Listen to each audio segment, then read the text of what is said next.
वक्त दुनिया की जो 500 फॉर्च्यून कंपनी है उसमें जो टॉप 10-20 है उसमें हर जगह इंडियन घुसा हुआ है, वो सारे आईटी से गए हैं। इंडिया का ये नहीं मैं कह रहा इंडिया में गुर्बत अपनी जगह, मगर इंडिया ने जो जितना पैसा ये नेटफ्लिक्स वगैरह जितना पैसा इंडिया बना रहा है उसके पीछे आईटी है। मैं कहता हूँ पाकिस्तान को डेफिनेटली इस पर नरेंद्र मोदी जी, एक मैं कहता हूँ उन्होंने एक चीज हम सब मानते हैं उसको, उन्होंने अपने मुल्क को, हिंदुस्तान को दुनिया के उन कंट्रीज में जाके पहुंचाए जहां पे शायद आज से 10 साल या 20 साल पहले हम लोग कोई भी नहीं सोच सकते। उधर जरा गाड़ी चलना शुरू हो गई है दो मुल्कों के दरमियान फिर से। हमने समझा कि इंडिया का रोल खत्म हो गया अफगानिस्तान में, लेकिन अब हम देख रहे हैं कि मुल्ला याकूब जो हैं वो कह रहे हैं कि हम अपनी फोर्सेस को भेजने के लिए तैयार हैं ट्रेनिंग के लिए इंडिया, और फिर सफारत खाना खोलने, सफीर अपॉइंट करने की भी बात मुतालबा कर रहे हैं। हम कहाँ खड़े हैं इस सारी सूरत हाल? आज इंडिया $150 बिलियन 150 अरब रुपए की एक्सपोर्ट करता है ये आईटी की, और दुनिया में हम कितना ठीक आदत है, सिर्फ हम बयान देते हैं, हम टिकाते हैं। हमें ये नहीं पता कि अगर हमने $15 बिलियन करनी है एक्सपोर्ट, उसके लिए हमें कुछ करना पड़ता है। कोई लॉन्गर रन प्लानिंग नहीं होती, कोई इन्वेस्टमेंट नहीं होती। अब मैं इंडिया से जंग अपनी जगह, इंडिया ने 60s में पोनी टेक्निकल कॉलेजेस बनाए, 60s की मैं बात कर रहा हूँ। 80s में उन्होंने उन कॉलेजेस को आईटी में कन्वर्ट किया।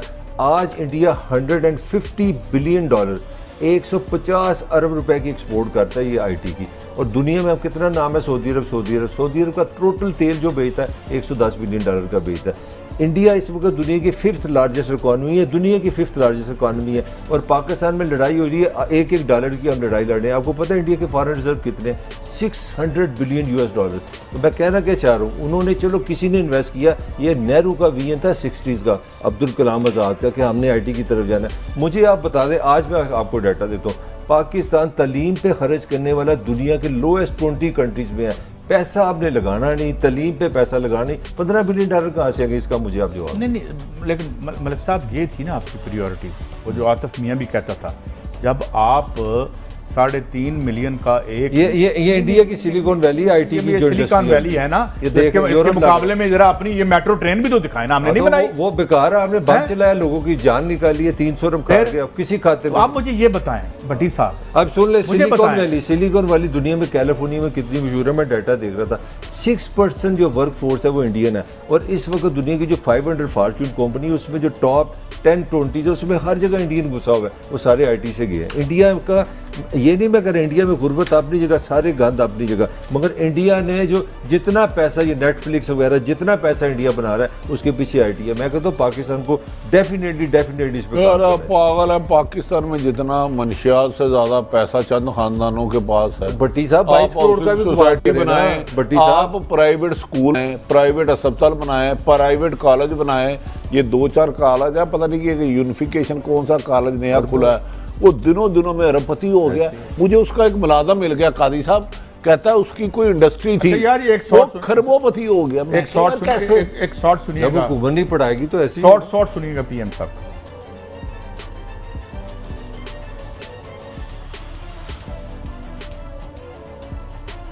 यार चलो मिस हो गया, फिर क्या हो गया? अरे चलो कैसा, फिर वही बात है, जब हुकूमत नहीं पढ़ाएगी तो भट्टी साहब को क्या है फिर प्राइवेट? कादी साहब एक आदमी की, यार इनकी प्रायोरिटी और कैसा सुन ले, कैसा टेक्सटाइल थी, को पता नहीं क्या फैक्ट्री, उसने स्कूलों का और कॉलेजों का कारोबार शुरू कर दिया और 2-2 कमरों में बनाया। उधर जरा गाड़ी चलना शुरू हो गई है दो मुल्कों के दरमियान फिर से। हमने समझा कि इंडिया का रोल खत्म हो गया अफगानिस्तान में, लेकिन अब हम देख रहे हैं कि मुल्ला याकूब जो हैं वो कह रहे हैं कि हम अपनी फोर्सेस को भेजने के लिए तैयार हैं ट्रेनिंग के लिए इंडिया, और फिर सफारत खाना खोलने, सफीर अपॉइंट करने की भी बात मुतालबा कर रहे हैं। हम कहाँ खड़े हैं इस सारी सूरत हाल? देखिए, हमारे मसले बन गए ना अफगानिस्तान के साथ। हमारे मसले ये बने हैं कि वहाँ टीटीपी बैठी है जी, अलकायदा बैठी है, वो पाकिस्तान पे हमला कर रहे हैं। हम तालिबान को कह रहे हैं कि इनको रोकें या हमें आने दें, हम इनको ख़त्म कर देते हैं। तालिबान इजाज़त नहीं दे रहे। तालिबान हमें कहते हैं हमें रिकग्नाइज़ करें आप। हम कहते हैं हम उसी वक्त रिकग्नाइज़ करेंगे जब बाकी दुनिया तैयार होगी। हम आइसोलेशन में नहीं कर सकते। बिल्कुल ऐसे ही। तो यहाँ आके बात रुक गई। अब तालिबान ने भी तो एक रियासत की हैसियत से कुछ ना कुछ तो गेम खेलनी है ना। एक तो उनके पास पता है टीटीपी का, आपके ऊपर प्रेशर डालने के लिए।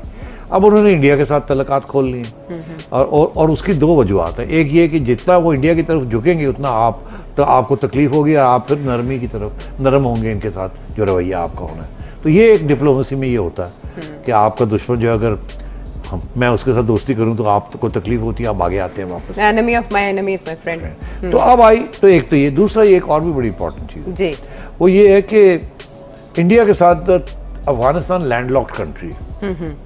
अफगानिस्तान के सारी इंपोर्ट्स जो हैं या जो कुछ भी आता है अफगानिस्तान में वो पाकिस्तान के कराची के पोर्ट से जरिए आता है।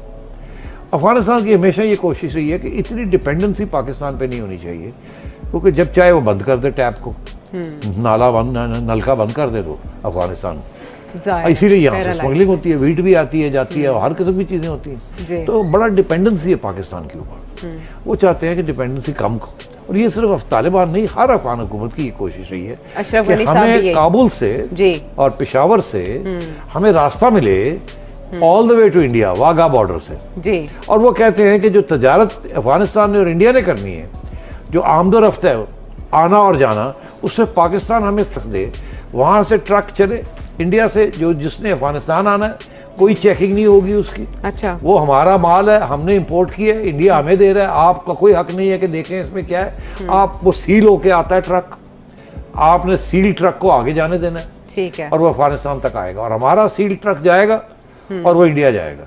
ठीक हम है। कोई स्मगलिंग नहीं कर रहे, कोई कुछ नहीं कर रहे, तजारत कर रहे हैं। अच्छा, आपका ये मौक़िफ़ है कि नहीं, इंडिया से जो चीज़ आएगी वो हम तो देखेंगे आ क्या रही है, जा कहाँ रही है, कितनी आ रही है, कितनी जा रही है, रास्ते में क्या होता है, क्या नहीं होता। और यहाँ आपका और अफगानिस्तान का पुराना झगड़ा चल रहा है। ठीक है। यहाँ तक कि मैं आपको बताऊँ होता क्या था कि इंडिया से ट्रक आते थे, वो आके बॉर्डर पे। हेलो एवरीवन, हमारे चैनल पे आप सबका स्वागत है। अगर आपने अभी तक हमारे चैनल को सब्सक्राइब नहीं किया है, जल्दी से कर दीजिए।